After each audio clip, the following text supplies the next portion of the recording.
சென்னை பெசன்ட் நகர் அன்னை வேளாங்கண்ணி திருத்தலத்தின் திருவிழா ஆகஸ்ட் 29ஆம் தேதி கொடியேற்றத்துடன் துவங்குகிறது. சென்னை பெசன்ட் நகரில் அமைந்திருக்கும் புகழ்பெற்ற அன்னை வேளாங்கண்ணி திருத்தலத்தின் 54ஆம் ஆண்டு திருவிழா வருகின்ற ஆகஸ்ட் 29ஆம் தேதி கொடியேற்றத்துடன் துவங்கி வருகின்ற செப்டம்பர் மாதம் 8ஆம் தேதி வரை 11 நாட்கள் வெகு சிறப்பாக நடைபெற உள்ளது. இந்த நிகழ்வு தொடர்பாக ஆலயத்தின் அதிபர் பங்கு தந்தை அருட்திரு அருளப்பா செய்தியாளரை சந்தித்து பேசினார். அப்பொழுது பேசிய அவர், சென்னை பெசன்ட் நகர் திருத்தலத்தின் 54வது ஆண்டு திருவிழா ஆகஸ்ட் மாதம் 29ஆம் தேதி முதல் செப்டம்பர் மாதம் 8ஆம் தேதி வரை 11 நாட்கள் கொண்டாடப்பட உள்ளது. சனிக்கிழமை திருத்தல ஆலயத்திற்கு முன் அமைந்துள்ள 75 அடி உயரமுள்ள கொடிமரத்தில் 12 அடி நீளமுள்ள திருக்கொடி ஏற்றப்பட்டு ஆண்டு திருவிழா முறைப்படி தொடங்கும்.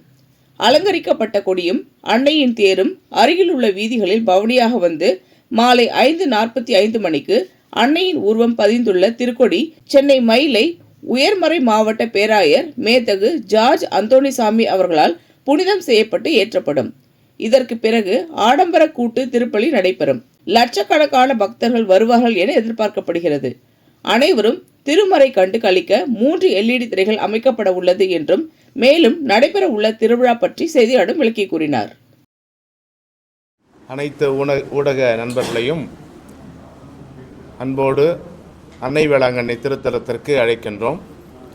இந்த ஆண்டு 11 நாட்கள் அன்னை வேளாங்கண்ணி திருவிழா நடைபெறுகிறது. ஆகஸ்ட் மாதம் 29ஆம் தேதி முதல் செப்டம்பர் மாதம் 8ஆம் தேதி வரையிலும் இது நடைபெறுகிறது. ஆகஸ்ட் மாதம் 29ஆம் தேதி 4:30 மணிக்கு கொடி பவனியானது தொடங்கும். பிறகு 5:45 மணிக்கு சென்னை மயிலை உயர் மறை மாவட்ட பேராயர் மேதகு டாக்டர் ஜார்ஜ் அந்தோணிசாமி அவர்களால் கொடியேற்றப்படும். அதற்கு பிறகு திருப்பலி நடைபெறும்.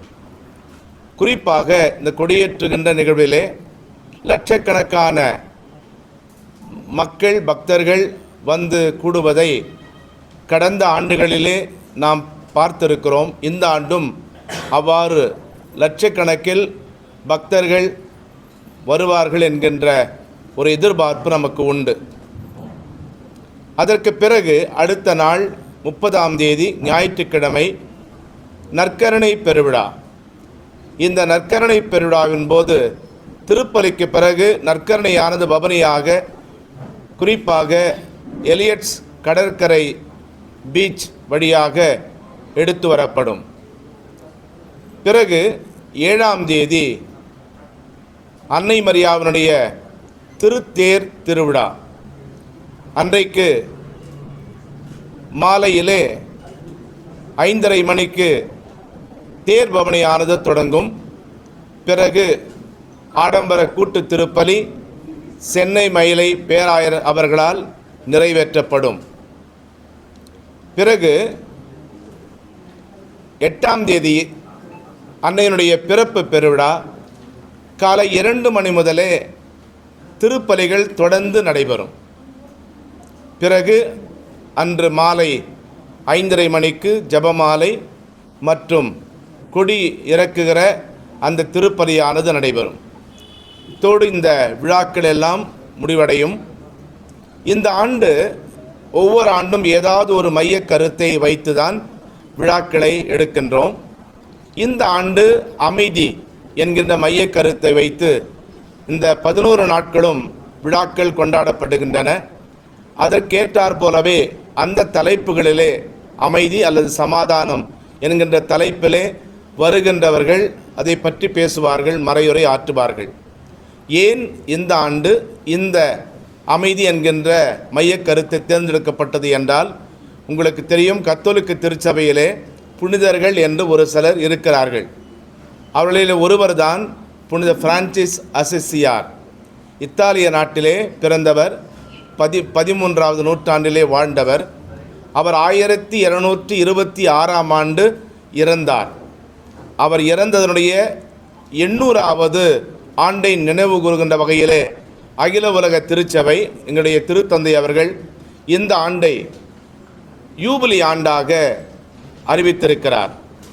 இறைவா என்னை அமைதியின் கருவியாக்கும் என்கின்ற ஜெபத்தை இயற்றியவர் இவர்தான். எனவேதான் அந்த அமைதி தனி மனிதன் தொடங்கி உலக நாடுகள் வரையிலும் இன்றைக்கு அமைதியற்ற ஒரு சூழல் நிலவு வருகின்ற காரணத்தால் அந்த அமைதிக்காக ஜெபிக்க வேண்டும் என்று மக்களை தூண்டுவதற்காகத்தான் இந்த மையக்கருத்து தேர்ந்தெடுக்கப்பட்டிருக்கிறது. திருவிழாவை பொறுத்த மட்டிலே இவ்வளவுதான் விவரங்கள். வேறு ஏதாவது உங்களுக்கு தேவை என்றால் சொல்லுகின்றோம். பிறகு இந்த திருவிழாவுக்காக பல ஏற்பாடுகளை செய்திருக்கிறோம். குறிப்பாக பக்தருடைய அடிப்படை வசதிகள். ஒன்று, நம்முடைய காவல்துறையும் சென்னை மாநகராட்சியும் திருத்தல நிர்வாகமும் இணைந்து விரிவான ஏற்பாடுகளை செய்திருக்கிறோம். குடிநீர் மற்றும் கழிப்பறை வசதிகள், குறிப்பாக பக்தர்கள் அதிகமாக கூடுகின்ற இந்த இடத்திலே நாட்களிலே இந்த கழிப்பறைகள் ஏறக்குறைய நிர்வாகத்தின் சார்பாக இந்த திருத்தலத்தின் சார்பாக 20 மொபைல் கழிப்பறைகளும் மாநகராட்சியின் சார்பாக 3 கழிப்பறைகளும் ஏற்பாடு செய்யப்பட்டுள்ளன. அது தவிர 3 இடங்களிலே வாட்டர் டேங்க் வைக்கப்பட்டிருக்கிறது. சிறிய சிறிய தண்ணீர் குடிக்கிற அந்த இடம் கூட, அந்த பாத்திரங்கள் கூட அங்காங்கு வைக்கப்பட்டிருக்கின்றன. சிறப்பு பேருந்து சேவையும் இந்த நாட்களிலே நம்முடைய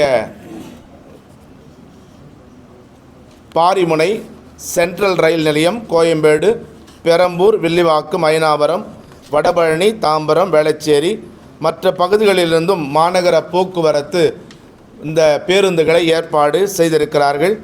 குறிப்பாக கொடியேற்றுகின்ற அந்த நாள் ஆகஸ்ட் மாதம் 29ஆம் தேதி மற்றும் செப்டம்பர் மாதம் 7 மற்றும் 8 இந்த 2 நாட்களும் அதிகமாக பேருந்துகள் இயக்க அவர்கள் ஏற்பாடு செய்திருக்கிறார்கள்.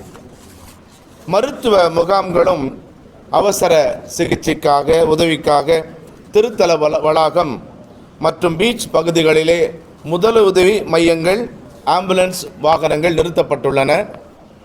நம்முடைய புனித தாமஸ் மருத்துவமனை சார்பாக ஒரு ஆம்புலன்ஸ் வாகனமும் மற்றும் பெருநகர் சென்னை மாநகராட்சி சார்பாக ஒரு ஆம்புலன்ஸ் வாகனமும் நம்முடைய பக்தருடைய மருத்துவ அவசர தேவைக்காக நிறுத்தப்பட்டுள்ளன.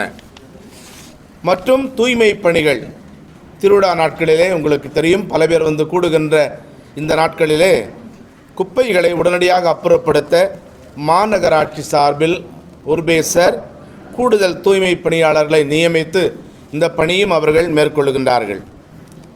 மற்றும் பாதுகாப்பு ஏற்பாடுகள், ஆயிரக்கணக்கான காவல்துறையினர் மற்றும் ஊர்காவல் படையினர் தொடர் கண்காணிப்பு பணியிலே ஈடுபடுத்தப்படுவார்கள். சிசிடிவி கேமராக்கள் ஏறக்குறைய 45 பொருத்தப்படுகின்றன.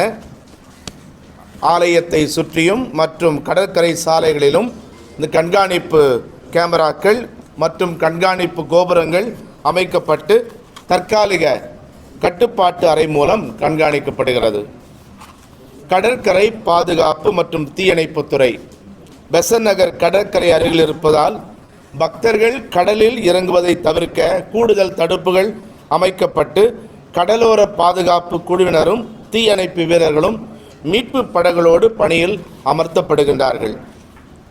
மற்றும் குழந்தைகள் பாதுகாப்பு, கூட்ட நெரிசலில் குழந்தைகள் தவறாமல் இருக்க காவல்துறை சார்பில் தகவல் அட்டைகள், கண்காணிப்பு அமைப்புகள் பயன்படுத்தப்படுகின்றன. போக்குவரத்து மாற்றங்கள், வாகன கட்டுப்பாடு முக்கிய நாட்களில் பெசன்ட் நகர் அவென்யூ மற்றும் கடற்கரை சாலைகளில் போக்குவரத்து மாற்றங்கள் செய்யப்படும். அதுபோலவே வாகனங்களை நிறுத்துவதற்காகவே கடந்த ஆண்டுகளைப் போலவே தனியாக தற்காலிக வாகன நிறுத்துமிடங்கள் ஒதுக்கப்பட்டிருக்கின்றன. காவல்துறையினர் அந்த பணியை செய்கின்றார்கள். ஆக இத்தனை ஏற்பாடுகளையும் இந்த ஆண்டு திருவிழாவுக்கு செய்திருக்கிறோம். இன்னும் ஏதாவது தேவைப்பட்டால் நமக்கு காவல்துறையினரோ மற்றவர்களோ தெரிவித்தால் தேவையான வசதிகளையும் பாதுகாப்பையும் நாம் பக்தர்களுக்கு செய்து தருவோம். இந்த திருவிழா நல்ல முறையில் நடைபெற உங்களுடைய பேராதரவு மிக மிக அவசியம். காரணம், நீங்கள் தான் செய்திகளை, உண்மைகளை மற்றவர்களுக்கு அறிவிக்கின்றீர்கள். உங்கள் வழியாகத்தான் மக்கள் இந்த திருத்தலத்திற்கு வருகை தருகின்றார்கள். எனவே இந்த பணியை செய்வதற்கு முன் வந்த உங்கள் அனைவருக்கும் திருத்தலத்தின் சார்பாக மனமார்ந்த நன்றியை தெரிவித்துக் கொள்கின்றோம். திருவிழா சிறப்பாக நடைபெற எங்களோடு சேர்ந்து ஒத்துழைக்கவும் உங்களை அன்போடு கேட்டுக்கொள்கின்றோம். நன்றி. இந்த வீடியோ உங்களுக்கு பிடிச்சிருந்தா லைக் பண்ணுங்க, கமெண்ட் பண்ணுங்க, ஷேர் பண்ணுங்க, சப்ஸ்கிரைப் பண்ணுங்க.